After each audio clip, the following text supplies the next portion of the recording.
Perguntar para você o que todo mundo quer perguntar. Por que nós estamos falando de liderança?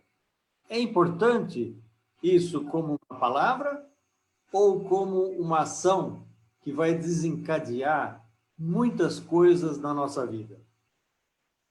Liderança é algo extremamente importante. Aliás, existe em administração uma pirâmide que nós falamos, pirâmide das necessidades. E uma delas é a liderança. Na verdade, existem 4 necessidades básicas. Além dessa pirâmide, a gente geralmente rotula 4 necessidades básicas. E a liderança é uma delas. A primeira é água. A primeira é informação, a segunda, água, comida e, em quarto lugar, liderança, porque ninguém vive sem liderança. Tá certo. E as pessoas precisam de líderes? Totalmente, totalmente. Não só no mundo dos humanos, mas no mundo animal. Se você observar, as abelhas têm um líder, os cães têm líderes, os lobos têm líderes, enfim, os leões têm líderes, sempre vai haver um líder. Tá certo. Bom, e nós estamos falando em liderança na era do conhecimento. Todo mundo acha que informação é o que muda no mundo moderno. Na realidade, o que muda é conhecimento. Porque se você tem uma informação, significa que alguém te passa um dado, você pega aquele dado, vê significado naquele dado, transforma em informação. Mas a informação só vira conhecimento quando ela passa a ser útil para um determinado projeto ou um processo humano, não é? Ou tecnológico. E nós estamos numa sociedade hoje em que o humano e o tecnológico estão caminhando juntos, mas há momentos em que as pessoas se sentem um pouco receosas. Por quê? A tecnologia tira empregos, a tecnologia avançada cada vez mais deixa as pessoas inseguras, tem que se capacitar, tem que andar nessa onda e cada vez se modernizar em seus conhecimentos. Nós temos que ter medo do conhecimento, tendo em vista que ele pode gerar desemprego, por exemplo? Longe disso, professor. Ao contrário, toda transformação realmente causa medo. E essa, então, que é uma transformação que tem uma velocidade muito rápida, causa um pavor nas pessoas. Sim. Hoje em dia, como o senhor mesmo explicou, a informação é a matéria-prima, sempre foi a matéria-prima dessa nova era, chamada Era do Conhecimento. Como é que acontece isso? O conhecimento e a própria informação só pode ser manipulada, só pode ser gerida por seres humanos. Então, não há que se temer, porque, na verdade, nós vamos passar de mão de obra e vamos passar agora gestores, intraempreendedores nas empresas ou empreendedores fora das empresas. Mesmo no setor público, nós vamos ter que ter gestores, espírito dos gestores. Então, está afastada qualquer possibilidade de desemprego. Eu vejo vários alunos, várias pessoas onde eu vou nas palestras, eles vivem dizendo, poxa, nós vamos perder o emprego para o computador, para uma máquina, para um robô, inteligência artificial. Não.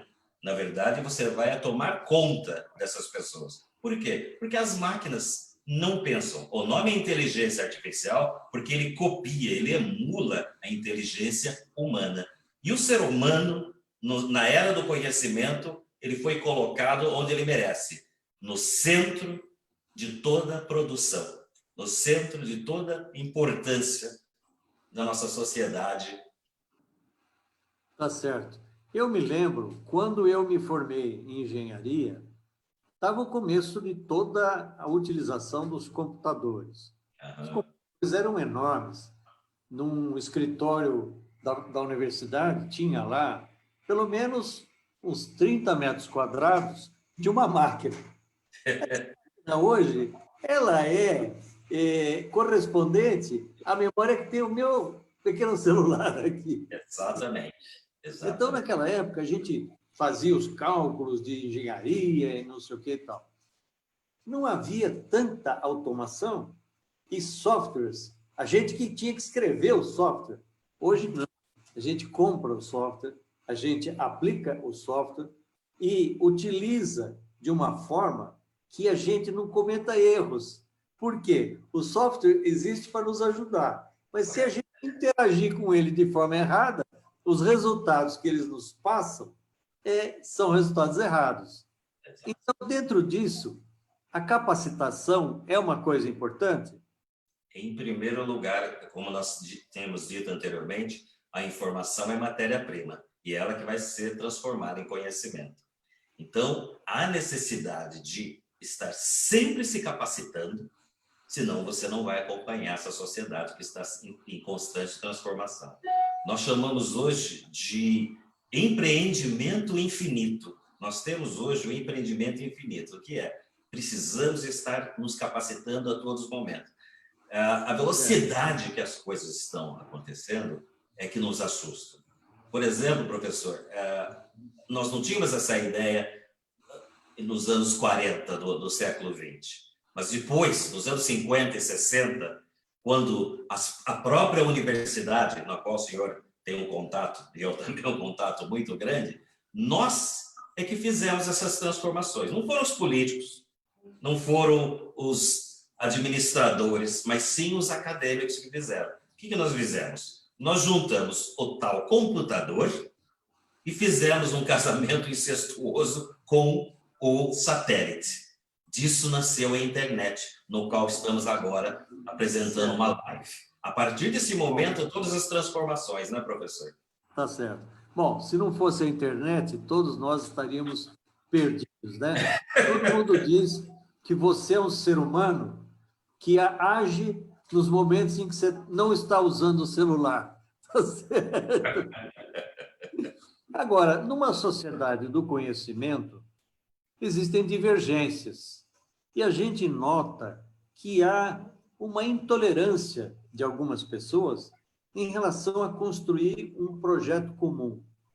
O conhecimento existe para fazer dar saltos no conhecimento das sociedades humanas, para melhorar a qualidade de vida, para curar doenças, para você calcular as coisas com mais rapidez, enfim, para melhorar o bem-estar das pessoas. Às vezes, o conhecimento, a internet, eles são utilizados, muitas vezes, para bater nos outros, para criar uma discordância. Muitas vezes não se aceita que o outro possa pensar um pouco diferente da gente. Como é que você vê essa intolerância hoje, no mundo inteiro, não é só no Brasil, não? Que às vezes você dá uma opinião na internet e de repente vem alguém e solta a cavalaria em cima de você, praticamente não lhe dando a condição de pensar um pouco diferente dela. Como é que você vê isso no mundo atual? Existe uma palavra, professor, um pouco meio complicada essa palavra. Ela se chama enantiodromia.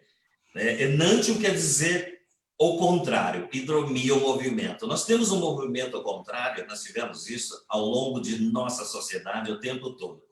Filósofos falaram sobre isso. Então, esse movimento contrário que nós estamos tendo, como o senhor bem explicou, sobre essas violências ou uso indevido dessas tecnologias, nós vamos chegar num outro ponto, até chegar no seu limite, para depois voltarmos. Assim como um pêndulo do relógio. Isso é bem normal, professor. Assusta. Novamente, como o desemprego, isso realmente assusta. Mas é puramente normal. Existem vários filósofos dando explicações disso. E é normal. O que nós chamamos de dissonância cognitiva, isso vai acontecer em toda a história da nossa humanidade. Então, não tem o que se preocupar. Isso acontece na área política, acontece na disputa entre empresas, não é? Disputa entre clubes de futebol. É meio natural que, dentro das mídias sociais, apareçam comentários, tipos de vídeos, fake news e uma série de coisas que atrapalham o conhecimento. Porque no momento em que uma fake news entra, ela é a ruptura do conhecimento, porque ela não fala de conhecimento, ela fala de uma invenção que não tem utilidade para absolutamente nada, a não ser denegrir, não é? Bom, eu queria aqui mandar um abraço para todas as pessoas que estão nos assistindo, professor Eduardo Coelho e professor Claudinei Fortes, que estamos aqui tentando falar um pouco sobre liderança na sociedade atual, nessas mudanças, não é? E eu queria fazer uma proposta para as pessoas, para nos fazerem perguntas a respeito disso que nós estamos falando e sobre o tema. Perfeito. 10 primeiras pessoas que fizerem perguntas vão receber um livro sobre conhecimento desta área. Esse livro será dado por você, né, para que as pessoas possam ler sobre o tema, criando essa interação, tá bom? Então, façam perguntas, interajam, mandem para nós, e eu tenho certeza que vão enriquecer esses comentários que nós estamos fazendo. Quando você fala de liderança, quanto tempo demora para você construir um líder? Ele já é um líder nato, ele pode ser construído, ou um líder nato com mais um conjunto de conhecimentos pode ser o melhor líder? Como é que você vê a liderança e a forma como ela aparece e se manifesta? Na verdade, professor, o líder ele tem que se adequar ao seu tempo. Na época das cavernas, o líder era o mais forte. O mais forte era o líder, porque precisavam de uma pessoa com uma força física e também uma pequena ideia uma pequena visão e um conhecimento para liderar ali. Mas o que prevalecia era o físico. Já na era da agricultura, e o modelo é dirigido pela família, você tinha o pai da família como o líder. Já na era industrial, que já, vamos dizer aí, uns 200 e poucos anos, você tinha o líder que era o proprietário dos meios de produção, na verdade, não? O dono da empresa, ou seus acionistas, enfim. Hoje, nós vemos que o líder é aquele que detém o conhecimento e, para ser realmente um bom líder, ele deve compartilhar esse conhecimento. Aliás, o conhecimento só é válido quando ele é compartilhado. Certo. Bom, eu estou de pleno acordo. Existem várias tendências no mundo e nos países. Por exemplo, nos Estados Unidos, muitas vezes, se criou a ideia de que a liderança se dava de uma forma vertical, de cima para baixo, manda quem pode, obedece quem tem juízo. Nas sociedades orientais, já se vê uma liderança que procura construir alguma coisa de baixo para cima, para que todos conheçam partes do processo, e a liderança se dá pela soma de contribuições, gerando o atingimento de um determinado projeto ou proposta. Como é que você vê hoje, qual é a melhor tendência para se ter um líder que realmente possa fazer diferença? Muito bom. O líder que o senhor citou, esse do hierarquizado, essa forma hierárquica era o líder transacional. Essa forma horizontal, ou chamada de holocracia, né, que vem realmente de dois percursores de lá do Oriente, na administração, muitos conhecem, realmente isso aí nós chamamos de líder transformacional. E na era digital, na era do conhecimento, o que prevalece? As empresas, na parte pública também, os gestores públicos, é o líder transformacional. É esse líder que nós estamos falando, é esse líder que nós estamos tratando aqui hoje. Infelizmente, nós ainda temos na empresa, porque acho que muitos gestores ainda não compreenderam que esse líder transacional não tem mais espaço para ele. Nós temos hoje o líder transformacional, esse último que o senhor mencionou. E você acha que é possível construir líderes, ou eles já têm que ter um espírito de liderança e que com mais conhecimento pode ser aperfeiçoado para ter eficácia esse processo de liderança? O líder tem um comportamento um pouco diferente dos demais. Então, a palavra até que nós utilizamos constantemente é o comportamento. Mas o líder ele deve ser formado pelas suas experiências e conhecimento. E com essas experiências e conhecimento, ele vai conseguir lidar com o seu time. Ele vai conseguir liderar. Veja, eu vou tomar um exemplo. Umas empresas, hoje, eu vou pegar a parte na iniciativa privada, em que você tem um líder que tem que lidar com uma equipe que sabe muito, mas muito mais que ele. Mas ele continua sendo líder, né? Aliás, a gente tem exemplos assim muito bons aí. Se você pegar filmes, outro dia eu estava assistindo um filme antigo, a gente fica em casa na pandemia, né? Assistindo um filme, Resgate do Soldado Ryan, com o Tom Hanks, e eu fiquei admirado no personagem dele, como ele era já naquela época, ou seja, na década de 40, em plena Segunda Guerra Mundial, ele era um líder transformacional. Era incrível. Eu achei que era meio difícil acontecer um líder desse tipo, ou seja, da era do conhecimento lá na era industrial, né? Em plena guerra. Pois é. Mas você sabe que isso é muito importante, que a gente reconheça entre as lideranças históricas alguém que já foi à frente do seu tempo, não é?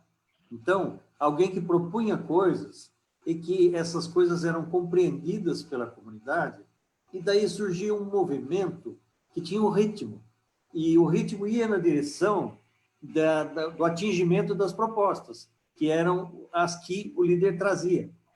Hoje eu vejo, muitas vezes, nas empresas, ou na política mesmo, eu vejo lideranças que querem assumir essa posição de eu mando, eu prendo e arrebento, e não ouço ninguém.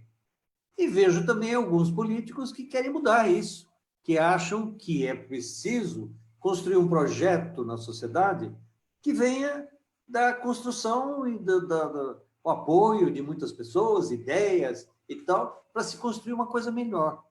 Porque hoje não é só o dinheiro que constrói coisa melhor. São ideias, são inovações, é esse empreendedorismo infinito que você fala, não é? Exato.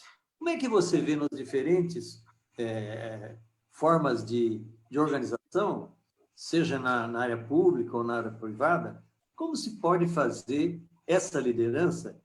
Porque nessas áreas tem muita resistência. Como superar essas resistências? Foi ótima essa pergunta, professor. O senhor mencionou que existe o dinheiro, o poder. Um grande problema, principalmente na iniciativa privada, é que nós estamos sempre à procura de resultados. Você está sempre falando sobre resultados na iniciativa privada. Eu vejo como um erro. O resultado tem que ser uma consequência de uma proposta, de um propósito que nós estamos trabalhando para empreender, né? Sua empresa deveria ter, primeiro, como um propósito. Quando falamos da era do conhecimento, nós precisamos ter em mente que nós estamos falando da era do conceito, ou seja, do intangível. Hoje não se fala mais nesse tangível. Já perdeu isso. Se você pegar as grandes empresas hoje, eu vou passar daqui a pouco para o setor privado, público e político. Deixa eu falar um pouquinho da área privada. Se você pegar as grandes empresas, ou as melhores empresas para trabalhar hoje, elas trabalham com um conceito, com uma missão, e trabalhando para essa missão, com uma visão, e trabalhando para essa visão, e com esse propósito. Já não reflete muito isso no setor público. Infelizmente, leva-se muito tempo. Não porque eles não estudam. Eu tenho vários livros do setor público, do governo federal, do governo estadual e até de governos municipais. Eu tenho livros de administração em que eles estudam as mesmas matérias, os mesmos assuntos da iniciativa privada, só não é implementado na mesma velocidade ou efetivamente. Então, se leva mais tempo realmente com o político, porque ele vem com essa ideia ainda da hierarquia, como o senhor mesmo disse, não vale mais isso, mas ainda todos implementando, manda quem pode, já não é mais isso assim. Eu estou de pleno acordo. Nós temos aqui a Ana Villanueva, que é uma arquiteta, que é muito conhecida, uma pessoa que mexe com restauro, mexe com patrimônio histórico. E ela está uma pergunta e já ganhou o livro digital. Beleza. Está entre as primeiras 10 que fizeram perguntas. Ela pergunta: com tantas informações disponíveis hoje na internet, como aprender a fazer a seleção? Então, aí que nós vamos precisar de um grande líder. Esse líder, ela quis dizer sobre liderança, é isso? Sim. Exatamente. Então, quer dizer, qualquer um de nós vai ter um monte de informação vindo da internet. Como é que seleciona isso para o tal propósito? Perfeito. Essa seleção vai se dar justamente na aquisição de conhecimento. Na medida que você tem maior conhecimento, você vai ter essa autoliderança, esse autoconhecimento para você selecionar o que é bom e o que não é. Na verdade, todo tipo de estudo que nós estamos realizando daqui para frente é para a gente trabalhar no autodidatismo. Esse papel do professor e orientador já se transformou há muito tempo. Eu vejo que, infelizmente, a nossa sociedade ainda tem o papel central do professor como o único detentor do conhecimento dentro da sala de aula e apenas despejando conhecimento. Na verdade, a gente precisa trabalhar para o questionamento dos alunos e para que possamos, então, entregar isso para o autodidatismo. Tá certo. Eu vejo também a questão do empreendedorismo como uma saída para essa diminuição natural dos empregos numa área de alta tecnologia. Então, se você, por exemplo, pensa em empreendedorismo, significa que a pessoa vai pegar suas potencialidades, conhecer a legislação, aplicar em determinado segmento econômico, vai criar alguma coisa para poder sobreviver, para poder viver, montar a sua pequena empresa, etc. Eu vejo que esse empreendedor é um líder, tá certo? Perfeitamente. A cabeça do líder que vai, de fato, aceitar o empreendedorismo como uma forma de fugir, vamos dizer assim, desse medo da tecnologia. Aí eu acho que realmente nós vamos trabalhar com o papel do gestor público. Da atribuição do gestor público facilitar meios para que esse cidadão consiga empreender. Como? Desburocratizando, trazendo formas de crédito para que ele possa realmente empreender. Como falamos anteriormente, não há que se temer o desemprego. Eu sei que o desemprego é muito alto no Brasil, mesmo antes da pandemia, a gente já vinha vendo um declínio no número de empregos, porque, na verdade, nós temos uma transformação aí um pouco diferente. Nós estamos nos voltando a uma outra situação. Essa ideia de emprego, carteira assinada, que realmente é recorrente no nosso país e nos outros países também, não de carteira assinada, mas essa ideia de emprego formal, ela vai desaparecer com o tempo. Nós temos que criar trabalhos. E trabalho a gente tem ao monte. Esse é um país novo, embora que mais de 500 anos, mas é um país novo. E oferece possibilidades de trabalho. Mas cabe ao gestor, seja municipal, estadual ou federal. Cabe ao gestor incentivar esse trabalho. Podemos fazer vários tipos de trabalho. Eu vou dar um exemplo meu, professor. Eu dou aula de MBA nas faculdades e tenho um salário pelo vínculo, o vínculo empregatício. Mas se eu sair dessa faculdade, o que eu já fiz várias vezes, e vou fazer o meu curso como empreendedor, eu cobro um X pequeno e eu vou receber muito mais do que eu receberia ficando 30 dias trabalhando nessa universidade. Ou seja, eu sou dono dos meus meios de produção e eu ganho. Vai depender da minha vontade, da minha atitude e do meu comportamento como empreendedor. Então, vai nessa atitude, nesse comportamento e, é claro, sempre na aquisição de novo conhecimento. Temos uma pergunta aqui da professora Elisanita Sassi Pugliese. Ela é assistente social, foi dirigente na área da PUC, na área de assistência social, foi também diretora de faculdade aqui em Campinas, e ela tem muito conhecimento na área da educação e na área da assistência social, com uma visão voltada à promoção do ser humano. Ela pergunta: como vocês veem a aceitação da mulher na liderança? Nossa, a mulher acho que assim, o maior poder da mulher já é a geração, né? Nós viemos das mulheres. Então, elas têm todos os poderes do mundo. Mas vamos dar exemplos mais práticos. Em comunidades carentes, seja aqui em Campinas ou no Rio de Janeiro, infelizmente, às vezes você vê uma criança sendo abandonada pelo pai. E aí vai sobrar a mãe. Muitas vezes você vai encontrar outras figuras dentro dessa situação para entrar como líder, uma vez que o pai saiu. Ou seja, eu não estou aqui fazendo nada machista, viu? É que realmente, infelizmente, acontece isso.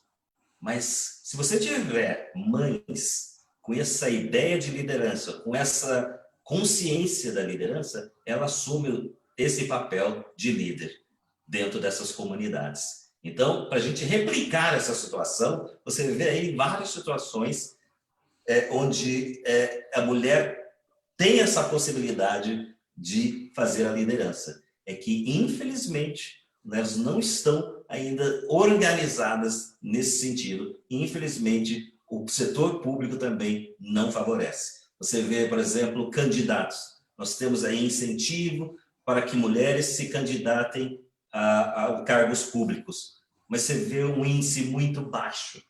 Há que haver uma sororidade, há que haver uma empatia e todas se juntar, se organizar para que elas possam tomar esse verdadeiro papel delas. É isso aí. Bom, eu vejo também a liderança da mulher nas empresas hoje é marcante. As professoras, por exemplo, são líderes, não é? E são há muitas décadas, né? E nas empresas eu vejo a mulher crescendo cada vez mais, assumindo postos importantes dentro das empresas. Essa questão da luta da mulher por salários equiparados aos do homem é uma luta que está, vamos dizer, conseguindo seus resultados. Por exemplo, na área pública não se pode mais separar o salário da mulher e do homem para as mesmas funções. O salário é absolutamente igual, porque se presta um concurso para cumprir aquelas funções.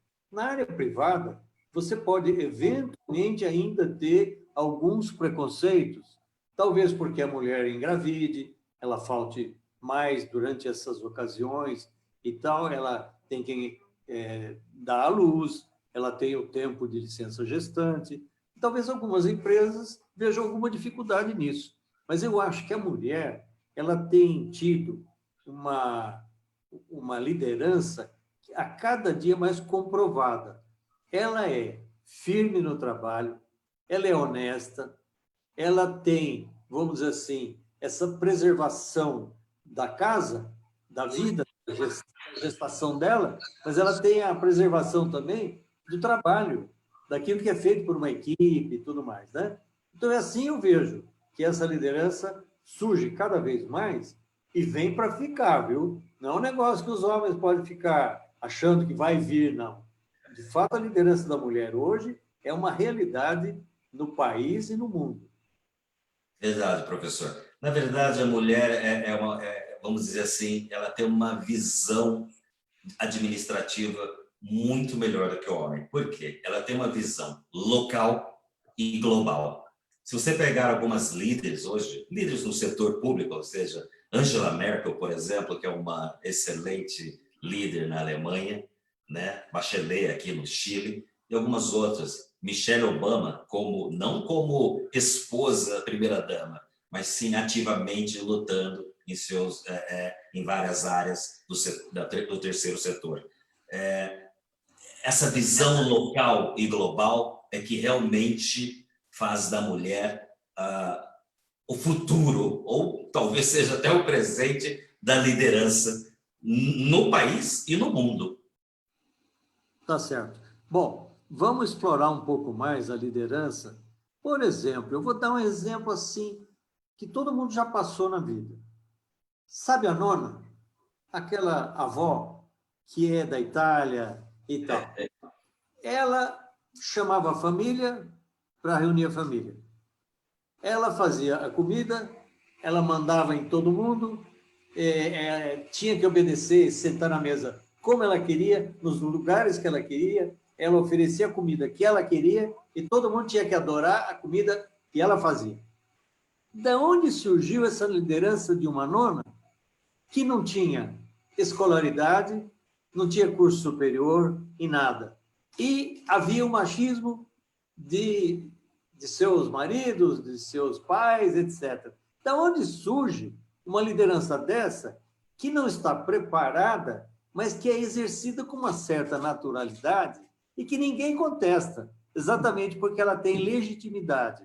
E eu falo isso do exemplo da nona, mas isso vale para quaisquer outras sociedades, desde os índios até sociedades europeias ou americanas e tudo mais, onde a mulher tem um papel fundamental. E, ao mesmo tempo, ela emerge de dentro dela uma coisa tão forte que não deixa ninguém questionar, porque acha aquilo absolutamente natural.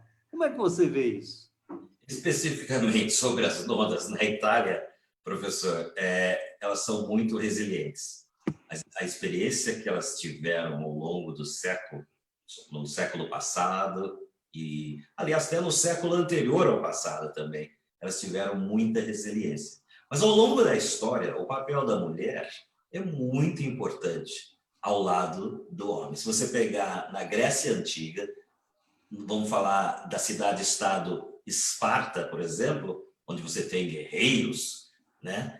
Era uma sociedade extremamente militar, né? Militarizada, né?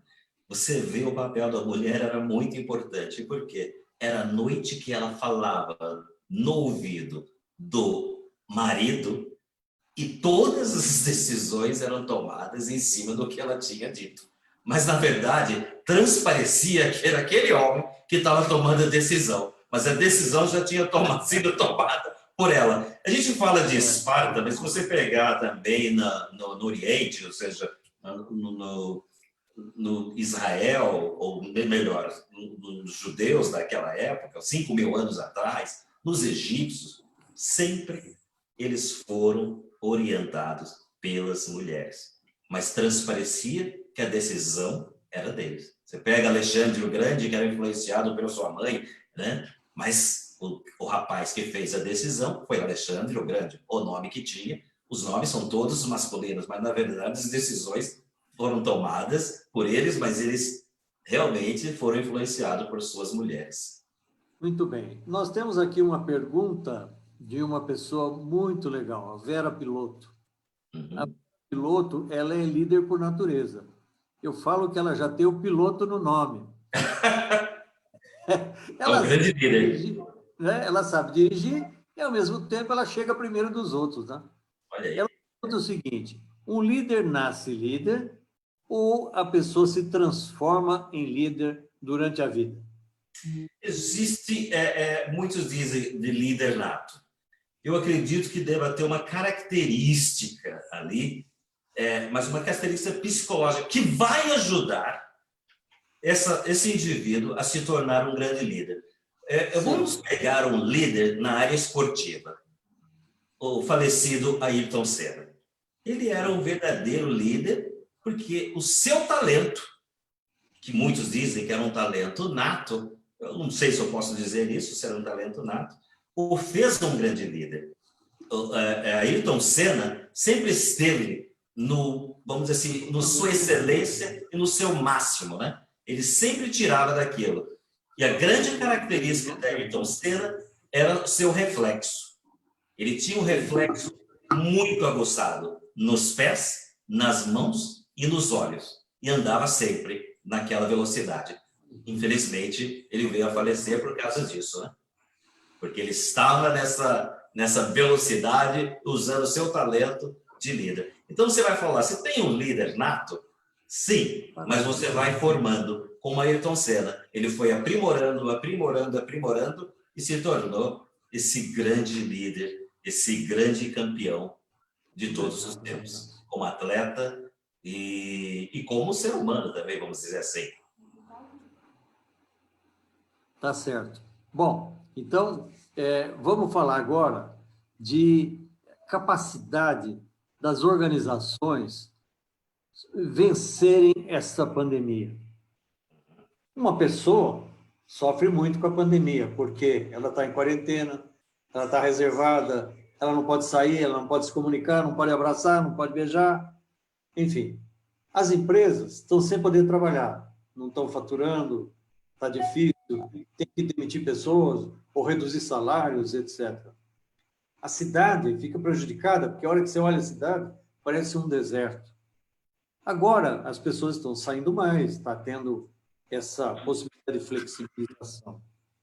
Nesse tempo, como você acha que as pessoas se prepararam para entender toda essa mudança e se prepararem para uma sociedade nova que vem após essa pandemia, com mudanças de emprego, mudanças na forma de oferecer produtos e tudo mais? Por exemplo, restaurantes que tiveram que fechar, tiveram que organizar seus deliveries para poder vender, e venderam. Gente que fabricava antes tecidos para várias coisas, passaram a fazer máscaras. Outros que nem fabricavam álcool gel passaram a fabricar. Empresas que não produziam respiradores para as UTIs acabaram produzindo. Como é que você acha que a gente vai se portar daqui para frente, pós-pandemia, que eu espero que logo cheguemos a isso? Como nós devemos nos portar?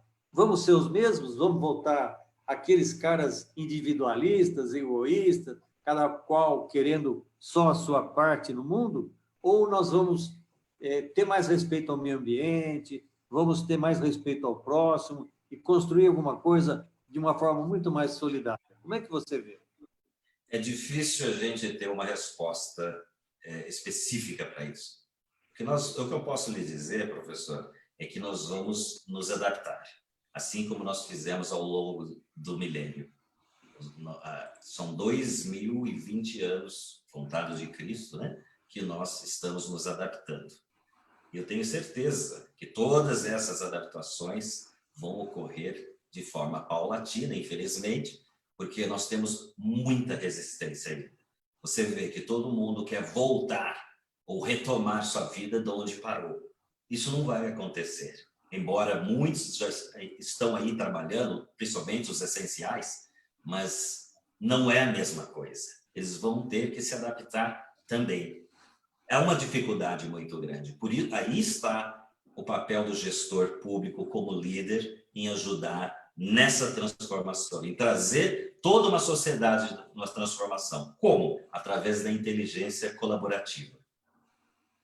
Essa é o que a gente precisa trabalhar, na inteligência colaborativa. Eu vejo que ainda nós trabalhamos com a ideia da resistência, nós estamos ainda tentando consertar algo que já foi quebrado e que não vai voltar a colar. Não tem jeito. O ano passado, acho que na minha primeira palestra eu falei sobre isso. Aliás, todas essas transformações que estão ocorrendo nesse ano de 2020, eu falei no ano passado. Eu só não falei no nome vírus. Todo mundo levou um susto porque eu falei, nós vamos mudar, vocês vão ter que fazer isso, vai haver uma uberização. Na época, ninguém sabia o que era uberização. Hoje está na boca de todo mundo uberizar, ou seja, compartilhar, a economia compartilhada, a inteligência colaborativa, a ideia de sustentável. Nós vamos eliminar essa ideia do consumo, do autoconsumo. Então, a gente tem que repensar nisso, porque hoje nós não trabalhamos na ideia do autoconsumo, mas sim na ideia da missão daquela empresa. Se aquela empresa é legal, ela trabalha sustentável, exatamente, é dessa forma que vai mudar. É dessa forma que ele vai não atingir resultados, mas ele vai atingir sua excelência e, consequentemente, seus resultados e lucros. O capitalismo mudou. Tá certo. Bom, E o Anderson Mendes, que é professor, se formou na Metrocamp, é um grande amigo, ele pergunta o seguinte: no nosso entendimento, como se pode ou se deve trabalhar com a liderança negativa, aquela que efetivamente traz um mal-estar para os liderados? A gente acredita num modelo de gestão com liderança negativa? Bom, professor, liderança negativa já está dizendo, essa pessoa não é um líder, ele é um chefe, porque ele está lá de forma hierárquica, ele está lá apenas para mandar, mas ele não é verdadeiramente um líder. É esse o grande problema no setor privado, seja nas empresas, nas corporações e também no setor público. Vários se acham líderes, mas na verdade eles são apenas chefe. Como é que eu vou lidar com isso? É difícil lidar com um indivíduo que está na posição hierárquica, certo, na posição dita líder, mas na verdade ele não é um líder, né? Principalmente o líder transformacional, líder da era do conhecimento. Ele não consegue lidar com isso. Tá certo. Você falou da Angela Merkel. Uhum. A Alemanha, naturalmente, é um país diferenciado, tem uma cultura muito grande, tem uma história maravilhosa. Ela é líder há muitos anos. Já enfrentou problemas assim, de chegar no momento que ela não constituía nenhum gabinete para poder ser a primeira-ministra, a coisa muito complicada. E a gente vê nessa pandemia ela sendo a líder que explicou as coisas, que corrigiu rotas, que falou é preciso fazer tal coisa, explicou isso para a população, pediu colaboração à população.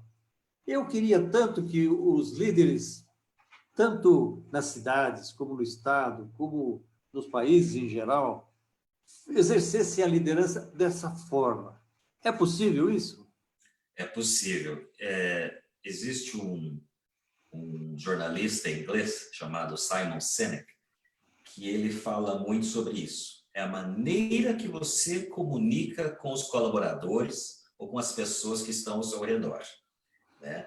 Se você não tiver o porquê, não adianta você trabalhar no quê. Pegamos o exemplo de Martin Luther King. Agora eu vou tirar um pouquinho da Angela Merkel, eu vou só dar o exemplo do Martin Luther King. Imagine lutando pelos direitos civis em 1965, 64, e ele marcou para agosto, acho que de 63, desculpe, agosto de 63, ele marcou um grande discurso na cidade de Washington, né? Ele conseguiu reunir mais de 300 mil pessoas naquele dia lá. Sim. Como é que um homem que não era um grande orador, mas não era, tinha oradores até melhores do que ele, mas como é que um homem daquele jeito consegue reunir, mobilizar 300 mil pessoas sem oferecer nada, cada um se virando, vindo de longas distâncias, pegando 8, 9, 10, 12 horas de ônibus para ouvir esse homem lá? Porque ele tinha um propósito, ele tinha o porquê. Geralmente nós temos o quê? Nós estamos trabalhando com a ideia de apenas planos e não com um propósito. A Angela Merkel, o que eu sei um pouco sobre ela, é que ela tem um propósito. Ela trabalha com essa ideia de propósito. Claro, consequentemente, você vai fazer os seus planos. Mas, se você não tiver um propósito ou porquê das coisas, inclusive para as empresas, né? Você pega grandes empresas de sucesso, elas não vendem o quê? Elas vendem o porquê. E as pessoas compram. Por quê? Porque as pessoas acreditam. E por que as pessoas acreditam? Porque elas se veem dentro daquela crença, dentro daquele propósito. Muito bem, muito bem explicado. A Lúcia Salvetti de Sico está morando no exterior. Ela diz o seguinte: como equilibrar a vida pessoal com a rotina do empreendedor? Precisa ver de que ponto de vista ela quer ver isso. Tira, pessoal, do ponto de vista financeiro, do ponto de vista... Tem mais. Não, em geral, a pessoa vista num todo, né? Estou brincando, estou brincando. Trabalha aqui, que tem vencimentos, que tem família, tudo, e é empreendedora. Como equilibrar isso?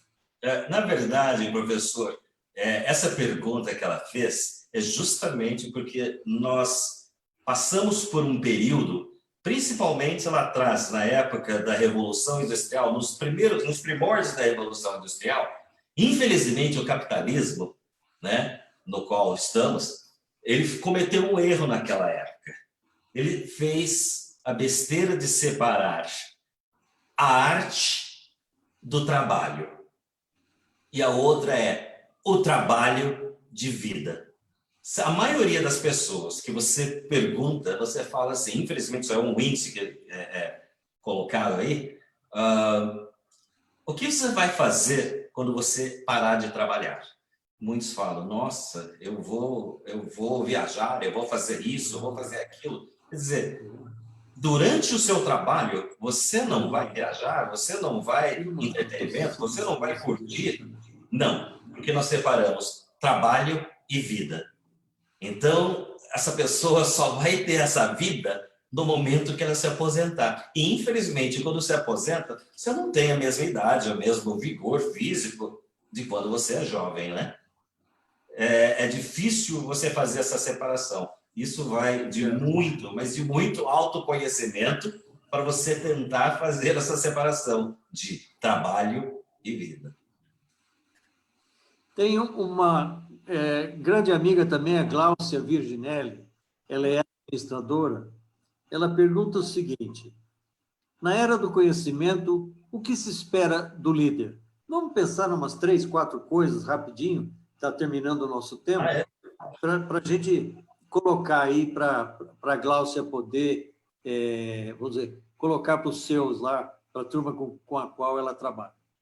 O líder, ele tem que gerenciar os seus colaboradores de uma forma horizontal. Nós falamos no início de nossa live aí, da hierarquia, isso não pode acontecer mais. Ele tem que lidar com os seus colaboradores, que têm, às vezes, muitas vezes, vamos dizer assim, mais conhecimento, principalmente nessa era do conhecimento, né? Ou seja, você tem pessoas que têm uma expertise muito melhor do que o dele, ou maior do que o dele, mas ele vai ter que lidar com isso.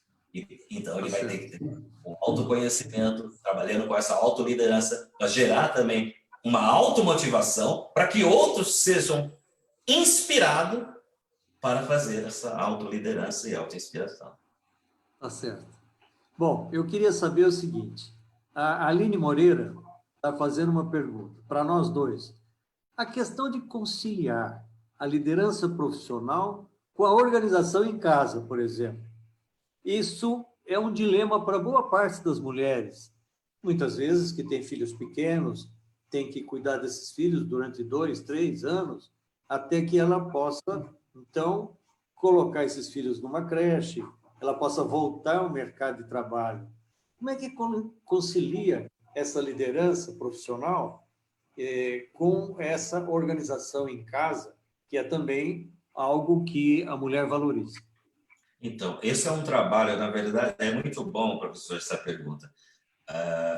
Nós temos uma ideia de que o trabalho doméstico não é um trabalho, né? Fala trabalho doméstico. É o trabalho mais completo que existe na sociedade. Imagine, lidar com o trabalho doméstico e ainda na corporação, na empresa. Por isso que nós falamos anteriormente, a mulher é líder por natureza, porque ela consegue gerenciar, tomar conta do marido, tomar conta das crianças e organizar a casa. É claro, como nós falamos, se existir creche, vai ajudá-la e muito. Aliás, os gestores públicos deveriam estar pensando nisso, né? O senhor que está aí agora, logo será nosso gestor público, poderia pensar nisso, aumentando o número de creches, nós vamos ajudar essas mulheres a organizar, a equilibrar, a balancear essa vida na empresa e essa vida em casa. Tá certo. A minha esposa, Silvia Coelho, que é sua amiga também, ela é engenheira, ela é mestre na área de multimeios e educação na Unicamp. Ela pergunta o seguinte, na pandemia, que característica é prevalente no líder?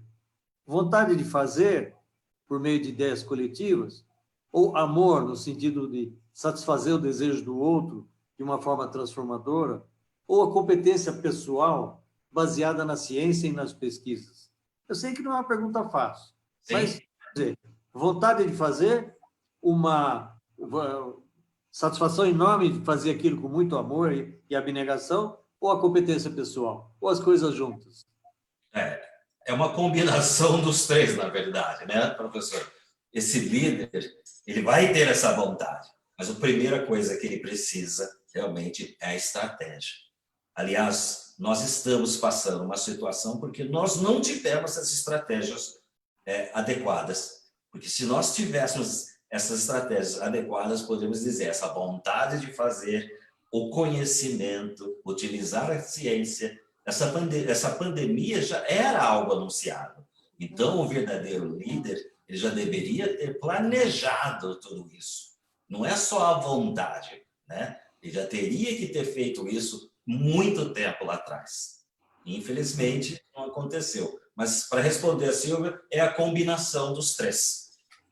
Muito bem. A Mairi Mascarenhas, professora, que é um talento na área educacional, faz tanta coisa boa, inovadora, que eu admiro, e a Silvia também. Ela é formada na Metrocamp, mas hoje faz tanta coisa boa que eu acho que ela é uma luz dentro da pedagogia em Campinas. Há algum modelo de liderança educacional que possa se destacar no Brasil neste momento?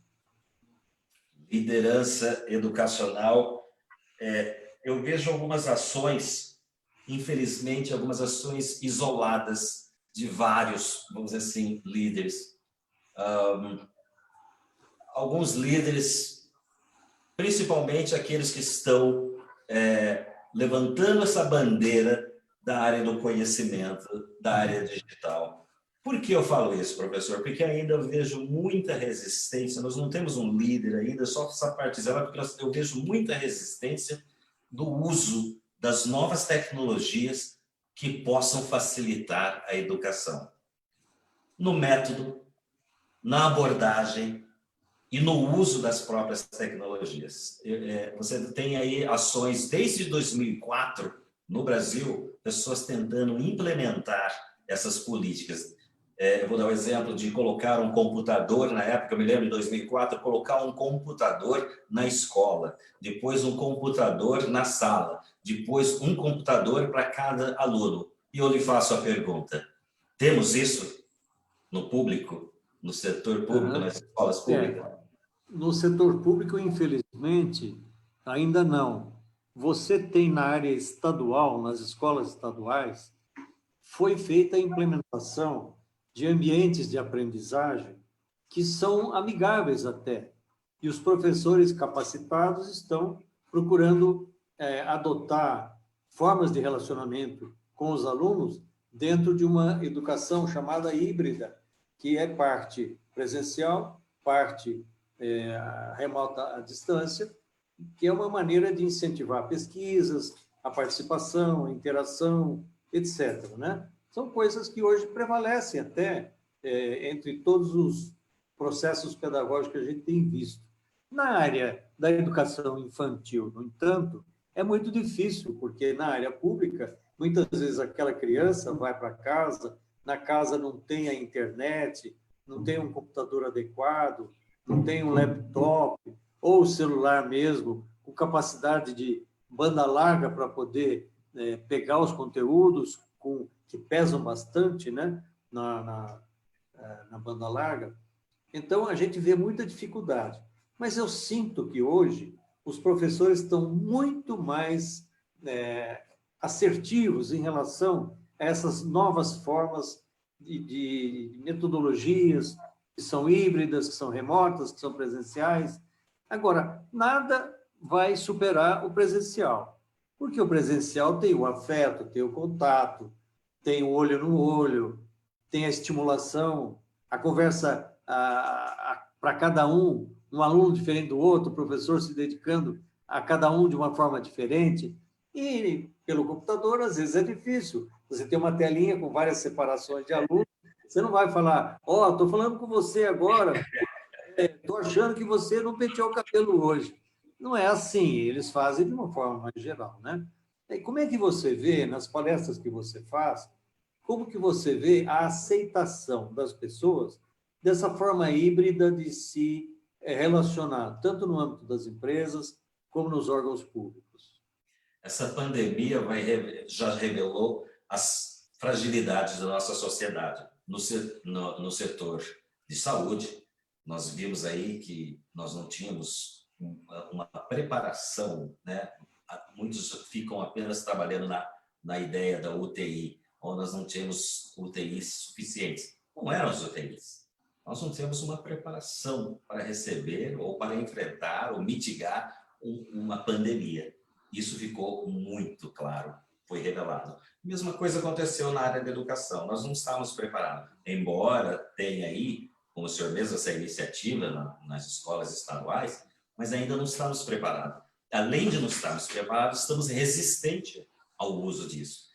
Nós vamos sair dessa pandemia de uma forma totalmente diferente do que quando nós entramos, né? Nós vamos sair utilizando mais dessas tecnologias. O senhor pensou alguma vez na vida do senhor que um dia o senhor estaria fazendo uma live aqui comigo nesse ano de 2020? Nunca. Então, a gente não tinha essa ideia, mas a partir de agora abre-se milhões de possibilidades, pessoas adquirindo equipamentos até para poderem trabalhar, como o senhor mesmo disse, para empreender. Vamos ter que mudar a sua maneira de pensar, mudar essa abordagem que nós temos. Interagir não significa sempre você estar ao lado daquela pessoa. Eu sei que realmente o toque é importante, nós somos sinestésicos, somos isso, mas nós vamos ter que nos adaptar, inclusive vamos ter que redefinir o que é interagir. Porque a ideia de interagir, a gente sempre tem essa ideia do pessoal, do presencial, né? Casamentos vão ser feitos. E já tivemos experiências desse tipo, só que não utilizamos de forma sistematicamente, né? Você pega uma moça, eu já vi casamentos de uma moça aqui no Brasil com um rapaz na Alemanha. Foi feito via Skype. Isso foi o quê? 10, não lembro, quando o Skype tinha começado, né? É algo diferente, né, professor? Tá certo. Mas isso vai começar a ser feito sistematicamente. É isso aí, Claudinei. Nós temos um limite de horário. Sim, sim. Eu tenho uma satisfação enorme, né? Prazer é todo meu. Ter participado com você. A gente queria fazer alguns, vamos dizer, fazer algumas referências, né? Sim. A Ana Villanueva, a Elisanita Sassi, Vera Piloto, Anderson Mendes, a Lucinha Salvetti, a Aline Moreira, a Glaucia Virginelli, a Silvia Coelho, a Maibi Mascarenhas e outras centenas de pessoas que estiveram passando pela nossa live.